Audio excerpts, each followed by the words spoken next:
오늘 우리가 함께 볼 하나님의 말씀은 디모데후서 2장 14절부터 15절까지 말씀. 디모데후서 2장 14절부터 15절까지의 말씀. 제가 봉독하겠습니다. 너는 그들로 이 일을 기억하게 하여 말다툼을 하지 말라고 하나님 앞에서 엄히 명하라. 이는 유익이 하나도 없고 도리어 듣는 자들을 망하게 함이라. 너는 진리의 말씀을 옳게 분별하며 부끄러울 것이 없는 일꾼으로 인정된 자로 자신을 하나님 앞에 드리기를 힘쓰라. 아멘. 예전에 어떤 분께서 교회를 처음 나오시게 되었습니다. 아는 분의 전도로 나오게 되었는데 처음 교회를 출석하면서 기대감이 있었다고 합니다. 어떤 기대감이냐면 이 전도를 하신 분이 워낙 좋으신 분이라서 교회 다니는 사람들은 다 그렇게 좋은 사람들만 모여 있을 것이라는 기대감이 있었던 것이죠. 그런데 막상 다녀보니 그렇지 않다는 것을 알게 되었고, 그래서 좀 실망을 했다라고 이야기를 하셨습니다. 물론 감사하게도 잘 신앙생활을 하고 계십니다. 이런 경험은 이분만이 아니라 우리 모두가 갖고 있는 경험이 아닌가 생각을 해봅니다. 예수를 믿고 구원을 받은 거룩한 공동체라고 말은 하는데 막상 교회 안에서 그 면면을 들여다보면 세상과 다를 바 없거나 세상보다 더 못한 일들이 아주 많이 벌어지고 있다는 것을 알게 됩니다. 교회에서 벌어지는 수많은 문제들을 보면 이제 너무 마음이 아프고 또 저렇게 하지 않았으면 좋겠다라는 생각이 들기도 하는데, 이런 문제들을 보면서 사람들은 워낙 다양한 사람들이 모여 있다 보니 문제가 생길 수밖에 없다. 완벽하지 않은 사람들이기 때문에 그렇다. 각자 생각이 달라서 그런 것이다 라고 이야기를 합니다. 맞는 말이죠.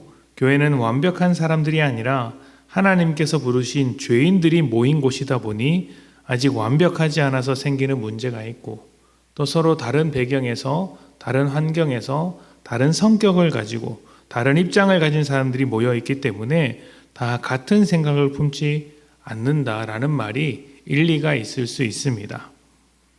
그러나 문제를 조금 더 본질적인 면에서 보자면 교회에서 생기는 모든 문제는 다양한 사람들이 모여서라기보다는 다 똑같은 마음, 똑같은 방향을 가지고 있기 때문에 생기는 문제입니다.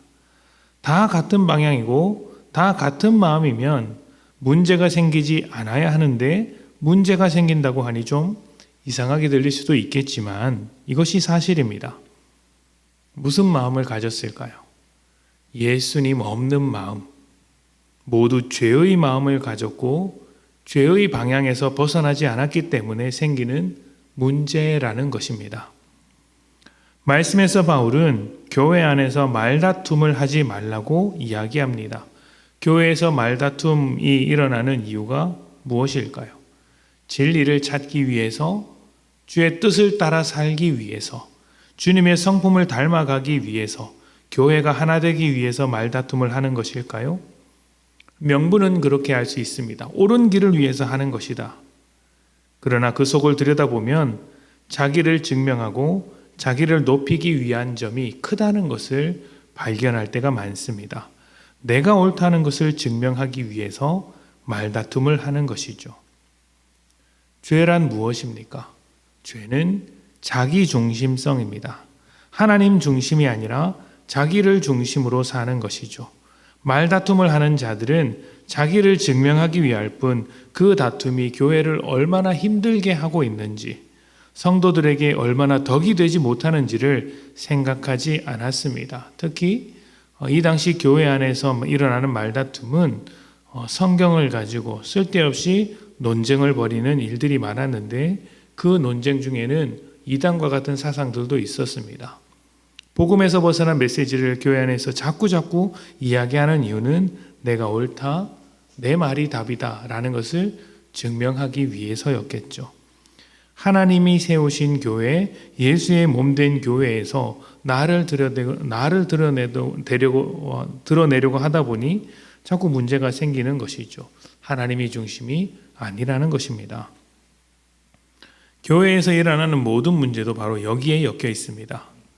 얼마나 일을 잘하냐 못하냐의 문제가 아니라 내 주장을 인정받기 위하여, 내가 더 돋보이기 위하여, 내가 더 드러나기 위해서, 또 내가 더 높아지기 위해서 일을 하다 보니 문제가 일어나는 것이죠. 그러나 그런 가운데 하나님이 드러나지는 않습니다. 주님의 성품이 드러나지 않습니다. 성령의 열매가 없습니다. 하나님께서 자기의 영광을 드러내신 자리가 어디였을까요? 십자가입니다. 십자가는 낮아지고 겸손해지는 자리죠.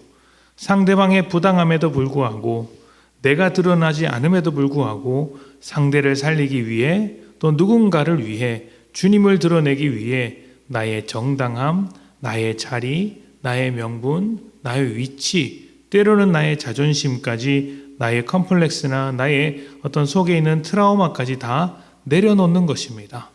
죽는 것이죠. 십자가에 자기를 못 박아 죽는 것처럼 이 모든 것을 가지고 죽는 것입니다.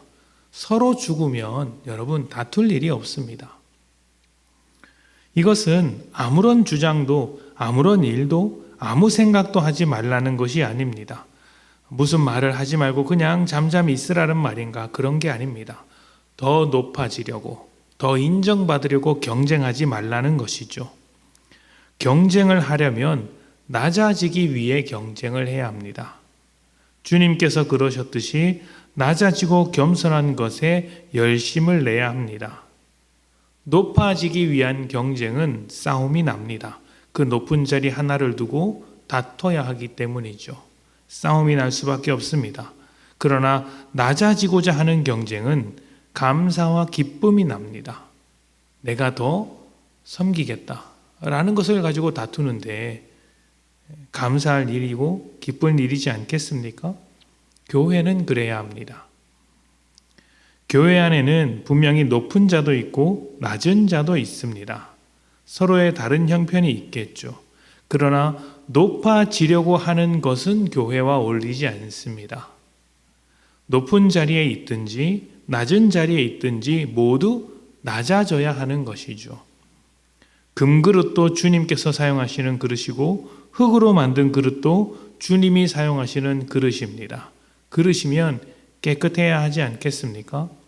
주님을 닮은 깨끗함, 낮아짐으로 닦여진 그 깨끗함, 그 거룩함이 있다면 누구든지 주님께서 사용하시는 복음의 그릇이 됩니다. 그래서 오늘 말씀에 뭐라고 이야기합니까? 부끄러울 것이 없는 일꾼이 되라고 이야기를 합니다. 세상으로 향하지 않고 주님을 닮아 살아가는 일꾼이 되라. 그것이 오늘 우리에게 요구되는 하나님의 말씀이 아닌가 묵상해 봅니다. 자신을 드러내기 위해서, 높아지기 위해서 다투기보다 주님을 따라 낮아지기를 기뻐하는 여러분들이 되시기를 소망합니다. 그렇게 낮아진 자리에서 십자가가 세워지고 낮아진 자리에서 성령의 열매, 주님의 은혜가 나타날 것입니다. 우리 함께 기도하겠습니다.